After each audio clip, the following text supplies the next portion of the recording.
La capitana Von Rettig está aquí con nosotros. Usted ya la conoce. Nos habla de piratas, de legendarios piratas, de tesoros. Y hoy la capitana Ivana Von Rettig nos hablará de los tesoros legendarios, esos que están por ahí perdidos en el mar, en las playas, o quién sabe dónde lo metían abajo de las rocas, de los arrecifes, en las cuevas. Seguramente en las cuevas debe de haber, en esas cuevas medio escondidas, así como encuentras pinturas rupestres, puedes encontrar algún tesoro por ahí. Capitana, ¿cómo estás? Muy bien, ¿y tú, Eddie? Muy bien, muchas gracias. Pues vámonos a los tesoros. ¿Qué vamos a encontrar en el mundo? Hoy te voy a invitar a que te vayas conmigo de cacería de tesoros para hacernos trillonarios. ¿Qué te parece? Uf, nada me gustaría más. Oye, como el cuate que le apostó a que iba a ganar Trump, y no sé cuánto apostó, pero se llevó 85 millones de dólares en las apuestas. Hay una cantidad de dinero esparcida en el mar que y es de lo que vamos a hablar hoy. Sí, claro. Porque el tema de hoy son tesoros perdidos. Y estos tesoros son importantes porque... Tú eres un tesoro perdido, capitana. Ay, gracias. Estos tesoros son importantes porque, al igual que cualquier vestigio histórico, nos dan identidad de lo que ha sucedido a lo largo de la humanidad. Pero en el mar es súper interesante todo lo que hemos tenido y lo que se ha perdido por batallas, por mal clima, y es impresionante que, siendo el mar como es el mar, están perdidos. La mayoría están perdidos y estamos hablando de muchísimo, muchísimo dinero. Es que imagínate, ¿no? Que quién sabe en qué parte del mar se hundió un barco o porque le cayó una ola o un rayo, o se incendió, o chocó, o lo asaltaron, y en ese asalto, en esa pelea, pues se queda sin nada, se hunde el barco, con todo y gente además. Exacto. Todo comenzó con el descubrimiento de América. Había un frenesí de rutas marítimas porque en ese entonces se intercambiaba materia prima. De Norteamérica, por ejemplo, la piel de castor, el pavo. De Sudamérica, pues ya sabes, el oro, la plata, el cacao, tantas maravillas. De África, muchísimo marfil, pimienta, coco, cobre. De India, zafiros, piedras preciosas, jade, té. Entonces, al principio era un intercambio mundial, la primera globalización, vamos a decirlo así, de materia prima. Pero conforme las colonias se fueron asentando y empezaron a crecer económicamente, y por supuesto empezaron las guerras, ya empezó más el transporte de oro, de plata y de otro tipo de materiales Claro. preciosos. Sobre todo en piedras preciosas o en lingotes, porque cobraban en lingotes, ¿no? Como fue en tu libro, en el primer libro, el secuestro del capitán Blackdown. Sí, era el capitán Blackdown al que secuestran y tiene que A pagar, Johnny. Johnny, y tiene que pagar una fortuna, ¿no? Exacto.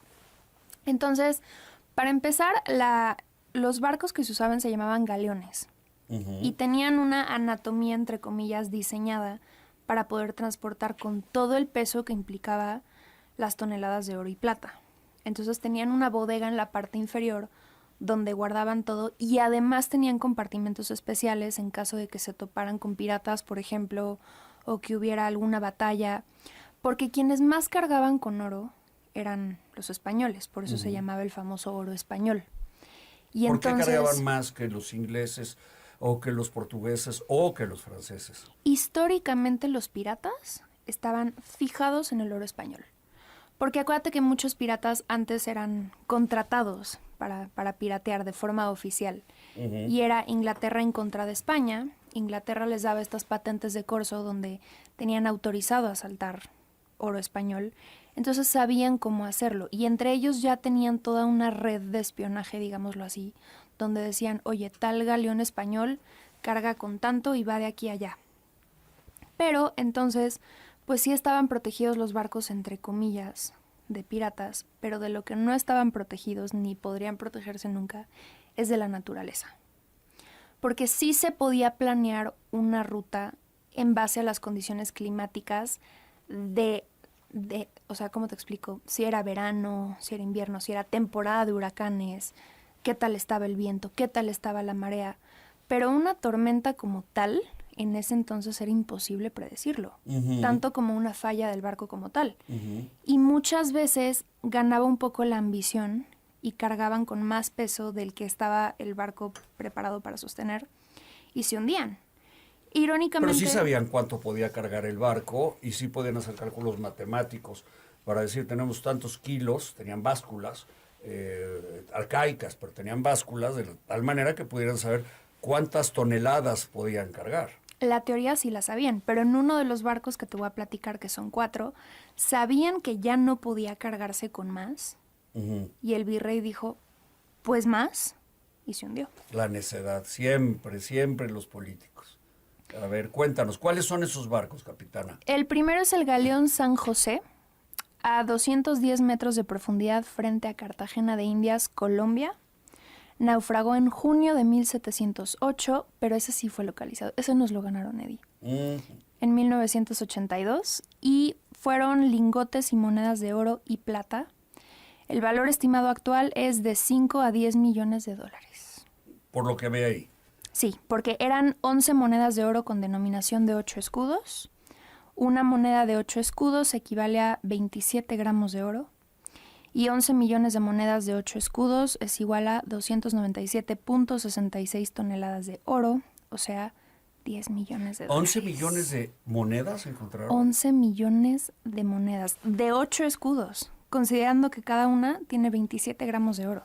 Ahora imagínate que lo que valían por el simple hecho de ser tan antiguas. Exacto, el valor histórico de antigüedad está intrínseco, pero además el material era oro puro. En ese entonces era oro puro.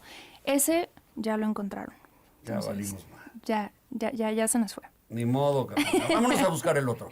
Luego tenemos a la Merchant Royal, que fue cerca de Cornwall, Inglaterra, en septiembre de 1641. Este no se ha localizado. Y son 100,000 lingotes de oro. ¿Cómo saben que son 100,000 lingotes de oro? Porque en el registro histórico del hundimiento decían en el panfleto o en el papel cuánto cargaba. De hecho, las fotos que están en internet para los que lo quieran ver, de lo que salió en la plana ese día es impresionante. Tal barco se hunde con tanta riqueza. Entonces imagínate los piratas o los cazatesoros simplemente cómo se ponían de vamos a buscarlo, vamos a buscarlo. De hecho, ¿te acuerdas que en el programa anterior estuve hablando de Sam Bellamy, que se acabó lanzando a la piratería por ir a buscar un oro español perdido en Florida, que nunca ni siquiera encontró? Entonces justo había chisme. Todo el mundo sabía con cuánto cargaba cada barco porque todo el mundo quería lo que había en ese barco. Pues sí, por eso los asaltaban. Luego corría la voz. Y eso que no había ni Twitter, ni Instagram, ni nada. Pero el chisme siempre ha habido. Y eran 100,000 lingotes de oro, 400 barras de plata mexicana y medio millón de piezas de joyería. El valor estimado actual son 530 millones de dólares. No. Ese no se ha encontrado. Imagínate lo que han invertido los cazafortunas o los políticos buscando ese tesoro. Lo que han invertido ya en submarinos, en ir en investigar, en aparatos, en no sé, hasta satelital deben de estar ahí buscando. Es que aparte, cuando tú encuentras un tesoro, vamos a decir, en territorio español, por ejemplo, tú tienes la obligación de entregarlo a las autoridades. Entonces, pues mucha gente probablemente ya encontró algo, nunca lo van a decir. Pues yo no lo diría. Y luego imagínate que te lo encuentras en el Golfo de México, ahí por Veracruz. ¿Tú crees que les voy a decir con los bandidos que son los gobernadores y todos los tranzas que están ahí en Veracruz o en Tabasco? No, hombre, imagínate. Todavía sí. O en Chiapas, el tal Rutilio, ya me lo hubieran quitado. Todavía si estuvieras en un lugar que valora la cultura o la historia, que sabes que van a tomar estas piezas y valorarlas con el amor y el aprecio que merecen, pues es más fácil desprenderte. Nadie va a valorar. Van a decir, bueno, ahí tienes un lingotito para el museo y me quedo con mis 529.59 de lingotes. Exacto. Entonces, cada vez que un informe dice que no se ha encontrado, hay que tomarlo con un granito de sal. Por eso no encuentran el barco. Exacto. O sea, de los 100,000, hay 99,999 lingotes ahí tirados, porque el otro día se lo dieron al museo o a las autoridades. Exacto. Ahora, es cierto que es más fácil encontrar un tesoro y existe más equipo hoy en día para encontrar un tesoro de forma terrestre, porque no es tan cambiante como lo es la superficie marina. Ujú. Sí, con la oleada, con la marea, un Exacto. huracán, una tormenta, imagínate. Exacto. Sí, en teoría es más difícil y también cómo se calcifican las cosas, pero de todas maneras. La otra que tenemos es Nuestra Señora del Juncal, es así en Campeche. En octubre de 1631 fue cuando tuvo el accidente, tampoco se ha localizado. Y este es el del virrey que te digo. Es oro y plata y según el virrey Marqués de Cerralbo es el mayor cargamento salido del Nuevo Mundo. Tenía un cargamento original, que es el que estaba bien de cargar en cuanto a peso, pero este virrey insistió que quería más y más y más. Le ganó la ambición, hubo mal tiempo y el peso en la bodega del barco no pudo sostenerlo a flote. El valor estimado actual son 4,000 millones de dólares. Imagínate, qué bien le caía el virrey al rey después de eso, ¿no? Exacto. Se hundió por culpa del virrey. Hazme favor. Sí, porque además sí es sabido que él es el que metió la presión para que pudiera cargarse. Y el último, que es mi favorito, es el HMS Sussex, que ese fue en el estrecho de Gibraltar a 1,000 metros de profundidad. En 1694 son 10 toneladas de oro y 100 toneladas de plata.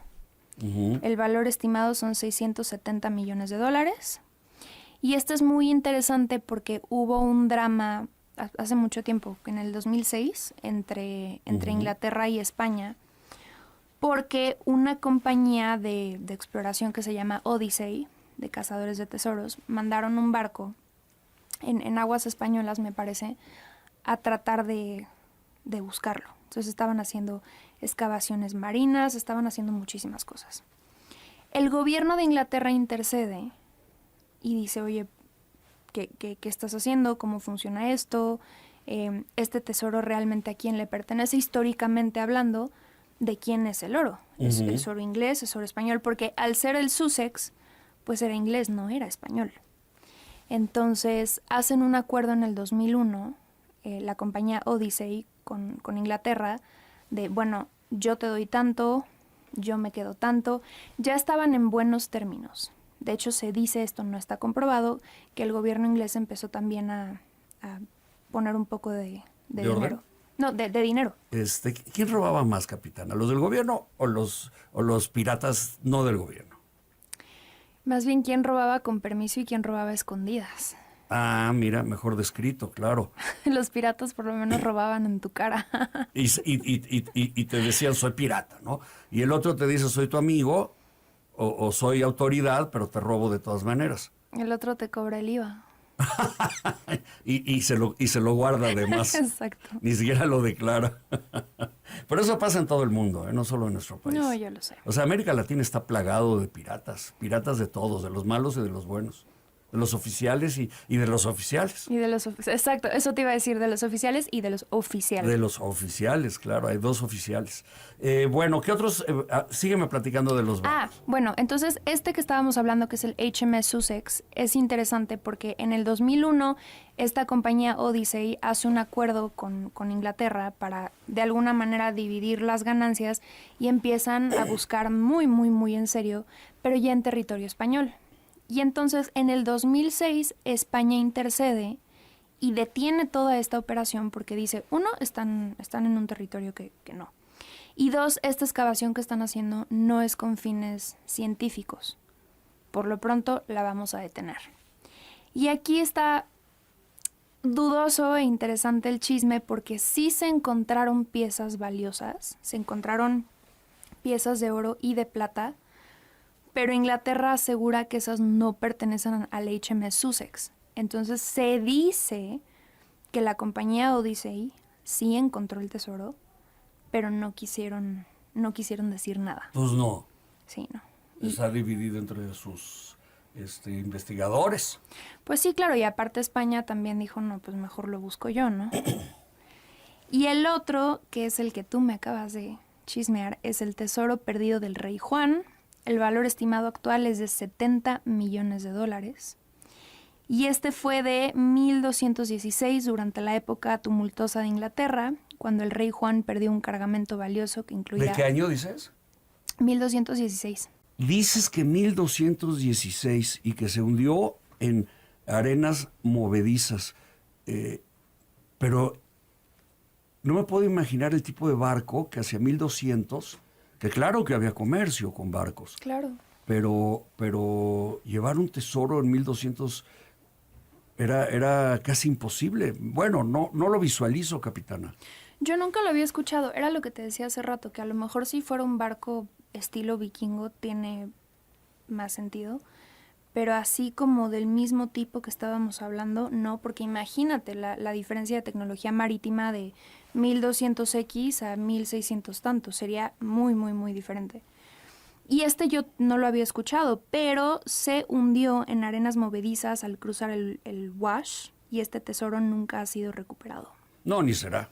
Ni será. Si fuera tierra movediza, pues ya, imagínate, o sea, estamos hablando de 1008 años. O sea, 1216. como 900 años. ¿En qué año estamos? En el ¿qué? 2024. Pero son 70 o sea, 800 millones de años. dólares. Wow. ¿Qué otro tienes por ahí, capitana? Hay varios. Aquí tenemos leyendas piratas, las historias sobre piratas como Barba Negra, que cuántas veces he platicado aquí de Barba Negra, y sus aventuras han contribuido a la mitología alrededor de los tesoros marinos. Barba Negra es famoso por su barco The Queen Anne's Revenge, que capturó y transformó para convertirse en un poderoso navío pirata. Su legado incluye no solo su ferocidad en combate, sino también las leyendas sobre sus tesoros escondidos y su eventual abandono a la tripulación. Eso, entre comillas, porque no es que abandonara a la tripulación, es que cuando tuvo su última batalla, encalló el barco a propósito. Entonces, me acuerdo en tu libro, sí. Exacto. Hay como esta idea errónea de que abandonó a su tripulación, pero no, encalló el barco a propósito. Y yo personalmente estuve en el museo de The Queen Anne's Yo Revenge. pensé que habías estado en ese barco. Ya quisiera. No, estuve... Que eras una de las damiselas del barco, de las que estaban secuestradas ahí. No, si yo estaba en ese barco, yo era capitana. Eras la capitana. Pero estuve en ese museo que le dedicaron en Carolina del Norte. Me acuerdo, me platicaste esa historia. Exacto. Es una historia, de Y la ahí capitana. sí hay una cantidad de piezas recuperadas impresionantes. O sea, tienen las pistolas, tienen monedas que te puedes acercar a ver con lupa. Y de hecho tienen, hazte cuenta que estás en la orilla de esa playa de Carolina del Norte y tienen a tantos metros señalizado dónde está hundido el barco. Y ahí está, y es impresionante entrar y ver todo lo que está conservado y sobre todo la historia detrás. Y fíjate, lo chistoso es que su último tesoro, el último tesoro de Barba Negra, no consistió en oro ni joyas. El último gran asalto que hizo al puerto de Charleston fue por un cofre de medicinas. Claro, también lo leí en tu libro. Sí, porque en ese entonces, que ya eran sus últimos medicinas. estirones, Uh-huh. Él tenía sífilis. Entonces estaba desesperado por medicinas y ese fue el último tesoro de Barba Negra. Yo creo que esas historias son apasionantes cuando las investigas, como lo haces tú, Ivana, que te metes a fondo. Yo no conozco a nadie más que investigue, como lo haces tú, en el ámbito de los piratas. Es que los piratas son interesantes porque nadie, o son pocos, realmente los conoce. Tenemos esta concepción hollywoodense de los piratas del Caribe, de Jack Sparrow, del Capitán Garfio, pero creo que está muy por abajo del agua la influencia que tuvieron dentro de la sociedad. Porque Uh-huh. claro que el oro era un factor determinante, pero no nada más para los piratas, para todos en ese tiempo. Pero la forma en la que ellos diseñaron su sociedad, su reglamento, su forma de operar, probablemente sí para asaltar y violentamente, pero su forma de operar, su forma de organizarse, el tipo de derechos que tenían entre ellos, es sumamente interesante. Entonces, claro que a mí me resulta apasionante decir, bueno, siendo un pirata, ¿cómo era la vida? ¿Qué tantas cosas tenías que desafiar Y si nos ponemos en el contexto histórico de ese entonces, ser pirata equivalía a ser libre. Porque todos los derechos que un hombre podía buscar, laborales, sociales, todos los derechos que una mujer podía aspirar a tener, los encontrabas dentro de la piratería. Y si a eso le sumas que tenían tesoros impresionantes de oro español o de oro de cualquier lado, pues claro que es un foco de interés. Capitana, ¿dónde te leemos, seguimos? ¿Estás publicando en tus redes algo de piratas? Todo el tiempo estoy publicando en mis redes, no solo de piratas, sino de lo que estoy haciendo con todos mis libros, con los eventos que estoy teniendo. En tu página van a encontrar muchos artículos súper interesantes de piratas. En eddiewarman.tv. Exacto. Y mis redes son de Instagram, es Ivana-von-Reteg. Muy bien, pues hay que leer a la capitana von Reteg. Por favor. Sigue bien, por favor, capitana. Es que va a ser mamá pronto. Va a haber un capitanito. Y un una capitancita. Una capitancita piratita.